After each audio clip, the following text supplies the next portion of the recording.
Bonjour tout le monde, c'est Athéna de chez The Reptile Passion et dans cette vidéo, je vais aborder la récolte et l'incubation des œufs des geckos à crête.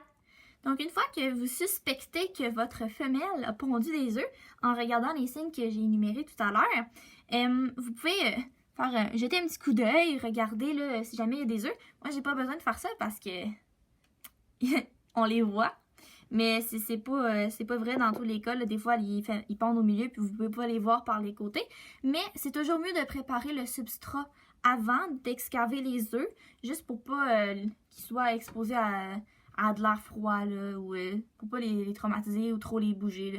Ou pire, éviter qu'ils tombent d'une table, parce que ouais, c'est pas cool. Donc pour l'incubation de vos geckos, il existe 3 principaux substrats que vous pouvez utiliser. C'est la perlite, la vermiculite et l'acrylite. Bien sûr, il y a des avantages et des inconvénients à chacun, donc je vais commencer par la vermiculite. La vermiculite, souvent on peut la trouver aux animaleries dino. Ça coûte vraiment pas cher, peut-être 5-10$ environ. Puis ça vient dans un petit paquet environ gros comme ça. Mais ce qui est pas tant le fun avec ça, c'est qu'on peut juste l'utiliser une fois. Donc vous utilisez le paquet, un coup qu'il n'y en a plus, il faut vous en racheter d'autres. Et c'est difficile à voir quand c'est rendu sec. Si, mettons, vous l'humidifiez, puis vous l'avez ventilé beaucoup, puis que le substrat est rendu sec, ben vous en rendrez pas compte, puis ça se peut que vous ramassiez avec des œufs un petit peu déshydratés, là, puis ça peut être dangereux pour eux aussi. Puis ça se peut aussi que la vermiculite contienne de l'asbestos. Donc, l'asbestos qui c'est de l'amiante. Puis on sait que c'est pas très bon pour nos poumons à nous. Donc, utilisez ça avec nos geckos. La membrane des œufs est quand même perméable pour laisser passer l'air. Tu sais, c'est des risques. Donc, c'est quand même quelque chose à considérer. Ensuite, il y a la perlite. La perlite, c'est comme une sorte de terreau là, pour plantes là, qui retient bien l'humidité. Puis, c'est une bonne option aussi. Mais avec la perlite, il faut juste faire attention là, parce qu'il y a comme un ratio de 2 parts de perlite pour 1 part d'eau.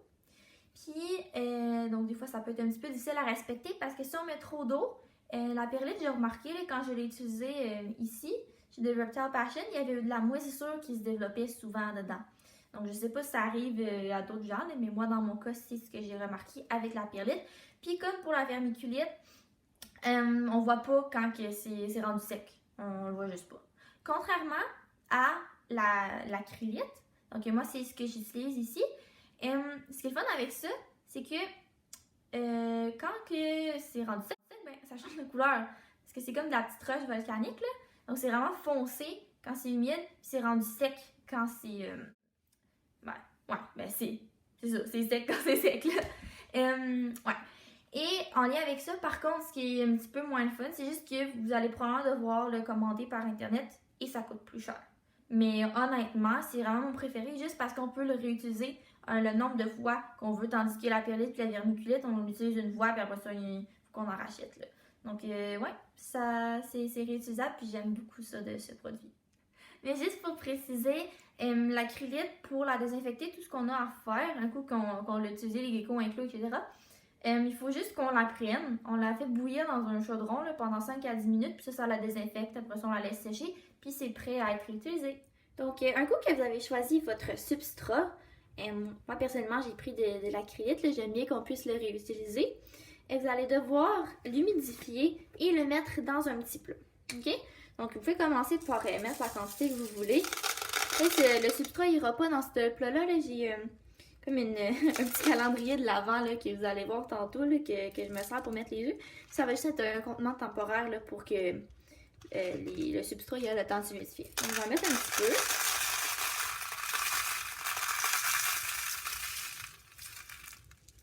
J'en ai peut-être mis un petit peu trop, mais ça me permet de faire un exemple. Donc, par exemple, si vous utilisez un plat comme ça, là, ça, personnellement, c'est un...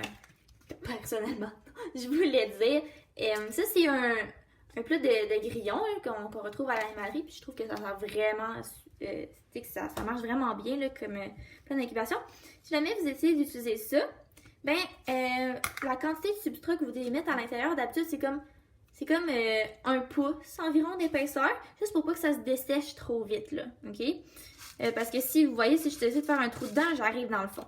Donc, c'est sûr que moi, j'en mettrais peut-être plus comme ça de substrat pour que dès que je fais une petite indentation à l'intérieur pour déposer les œufs, il y en a en dessous. OK? Là, je vais en remettre dans le plat parce que j'en ai pas besoin de autant. Donc, au coup, vous avez la quantité que vous voulez. Vous voudrez juste ajouter de l'eau. Moi, je mets toujours de l'eau tiède environ, là. Donc, je vais la tester avec mes doigts avant. Ok, ça a l'air bien. Faut pas en mettre beaucoup.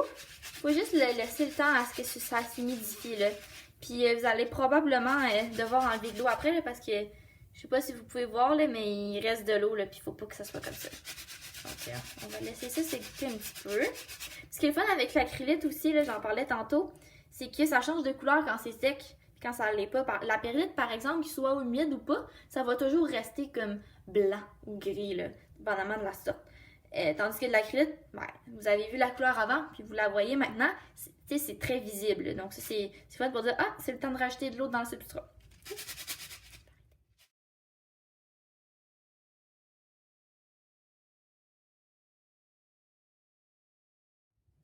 Donc maintenant que vous avez goûté l'eau et que ça s'est tout absorbé, vous obtenez un substrat qui ressemble à ça.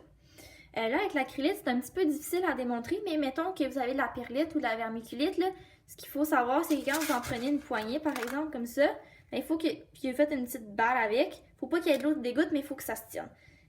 L'acrylite, c'est plus ou moins le cas, là, mais il faut que ça soit humide, puis il ne faut pas qu'il reste de l'eau dans le fond. Comme boîte pour incuber mes œufs, moi j'aime beaucoup utiliser des plats de grillons. Il y a déjà des trous à l'intérieur, je vais juste rajouter mon substrat. Puis je ventile environ une fois par semaine là, pour m'assurer que c'est pas trop humide à l'intérieur. Ou encore, ça présentement c'est mon ancien calendrier de l'Avent avec des petits chocolats à l'intérieur. Puis ça fait comme toutes des petites cases individuelles avec de l'acrylite, de la vermiculite ou de la perlite dedans. C'est sûr qu'en utilisant ça, vous allez devoir humidifier votre substrat d'incubation plus souvent, étant donné là, que la petite case est plus petite. Mais c'est quand même le fun d'avoir tous les œufs dans le même contenant, surtout si vous commencez à manquer de place. Ce qui est super important à faire aussi, peu importe là, le contenant que vous allez utiliser pour mettre vos œufs, c'est d'écrire de quels parents ils viennent quand ils ont été pondus. Puis c'est quoi la date prévue d'éclosion, parce que si jamais vous avez beaucoup de geckos puis qu'il y a une mutation extraordinaire qui se produit mais que vous ne savez pas d'où ça vient, ben tant pis pour vous, vous allez chercher longtemps. Hein? Donc c'est ça. Donc c'est vraiment juste important là, de savoir quel œuf vient de qui. Puis surtout si jamais vous avez des gros plats comme ça par exemple, puis que vous avez un bébé qui est rendu ici, qui s'est promené. Mettons qu'il y en a 3-4 qui ont éclos dans la même journée, mais que vous savez pas ils viennent de qui. Mais, des fois, c'est plus difficile un petit peu. Mais là, en ayant écrit de qui il venait, vous pouvez savoir de quel œuf c'était. Puis, juste en regardant la couleur, des fois, là, ben, ça peut vous aider. Là. Donc, voilà. Donc, je vais juste faire une petite précision là, pour expliquer pourquoi j'utilisais mon calendrier de l'Avent de Noël pour mettre mes œufs à l'intérieur. Ben, c'est du recyclage, hein? Mais ça, c'est le même argument qu'il y a pour les pots de grillons.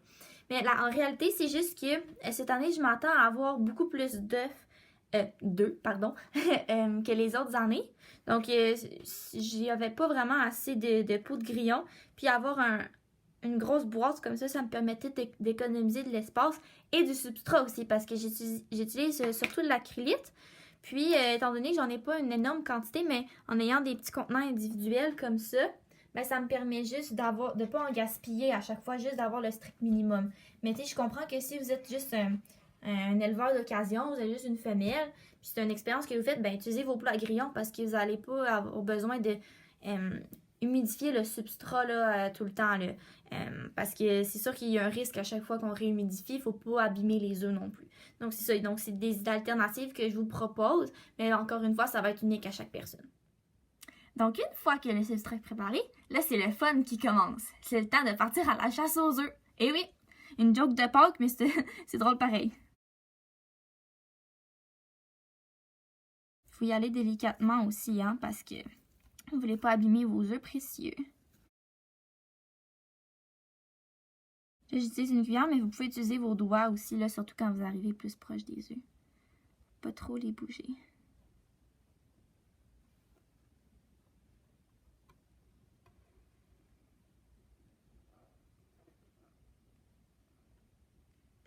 et de 1.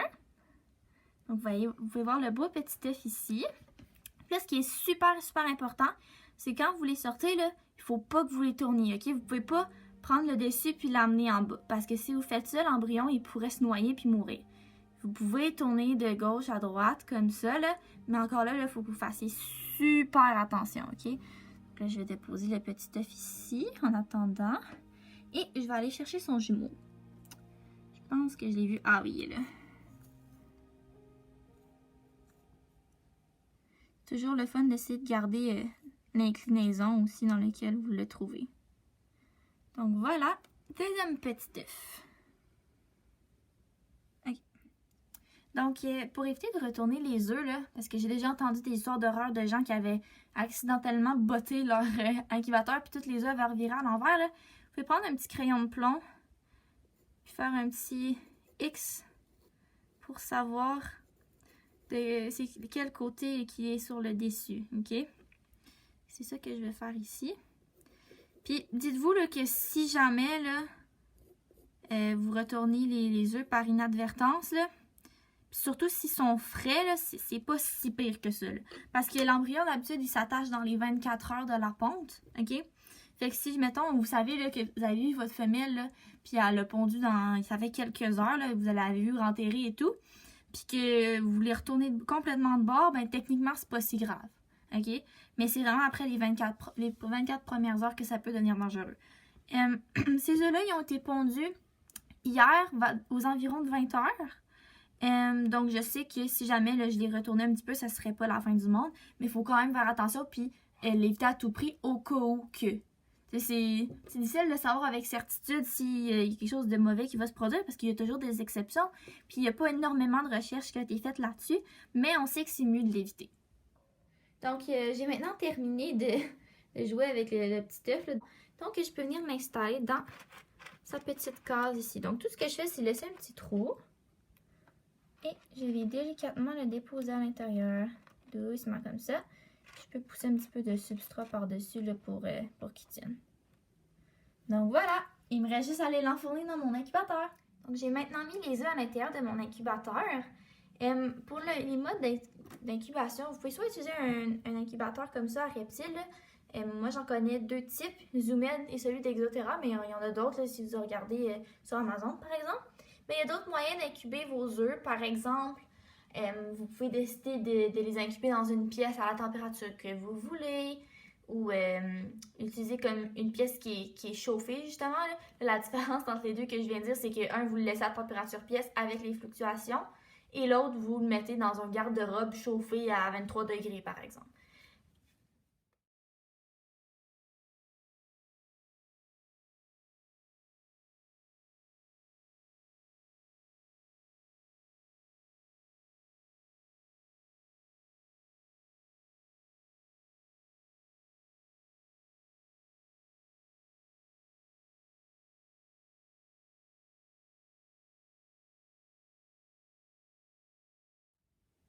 Donc, personnellement, moi, mon incubateur, je l'ai mis à 22,5 degrés. C'est un petit peu froid, je vais l'admettre. Mais les températures d'incubation, d'habitude, ça peut aller entre 20 et 26 degrés Celsius. Mais je vous recommande vraiment pas 20, puis même 25-26, parce qu'il y en a un qui c'est trop froid, puis l'autre c'est trop chaud.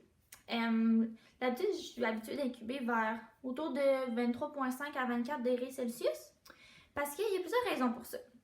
La première, c'est que quand, mettons, on incube dans une sorte de milieu de température, il y a une légende qu'on pourrait avoir un nombre égal de mâles et de femelles. C'est ce qu'on appelle le Temperature Sex Determination en anglais. Mais il n'y a pas vraiment de preuve que ça existe chez les geckos à crabe. C'est notamment quelque chose que je fais de la recherche dessus là, en variant mes températures. Donc c'est pour ça que cette année, j'incube plus froid aussi. Les avantages d'incuber à une température moyenne aussi, c'est qu'on va avoir des couleurs quand même assez éclatantes et des structures moyennes aussi. Plus on incube chaud, plus les couleurs ils vont être vibrantes, mais plus on incube froid, plus on va avoir des structures plus larges aussi parce que les embryons ont plus le temps de se développer.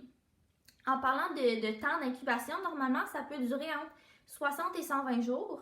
Et 120 jours, normalement, c'est plus pour les œufs qui vont être incubés pendant l'hiver, comme moi. Présentement, quand je filme cette vidéo-là, on est le 28 février, donc il fait encore froid ici au Québec.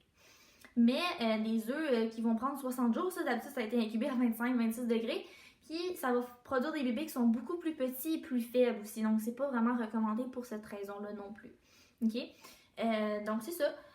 Donc entre 60 et 120 jours, mais normalement, là, quand j'incube à 23 ou 24 degrés, j'ai une moyenne de 90 jours que ça va prendre à l'incubation. Plus ou moins 2-3 jours, là, souvent. Là. Mais j'ai bien hâte de voir cette année combien de temps ça va prendre. Et je vais vous tenir au courant.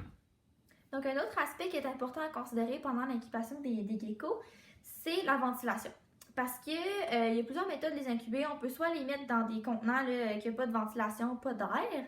Mais ça implique qu'on doit les ventiler manuellement une fois par semaine environ.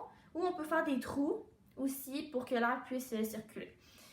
J'ai pas vraiment de préférence, mais moi personnellement, je vais faire des petits trous, mais je vais quand même ventiler une fois par semaine, quitte à rajouter de l'eau si mon substrat il devient trop sec. Là. Ça, on peut le sentir si on y touche ou par la couleur avec l'acrylite. Mais c'est sûr que si, mettons, vous devez rajouter de l'eau, quelque chose que je vais vous dire, c'est qu'il faut que vous rajoutiez l'eau dans le coin de votre plat, juste pour pas que l'eau aille en contact direct avec l'œuf, pour pas qu'il moisisse en fait. Donc merci à tous d'avoir écouté cette vidéo et j'espère que vous allez passer ou que vous avez passé une merveilleuse journée. Bye!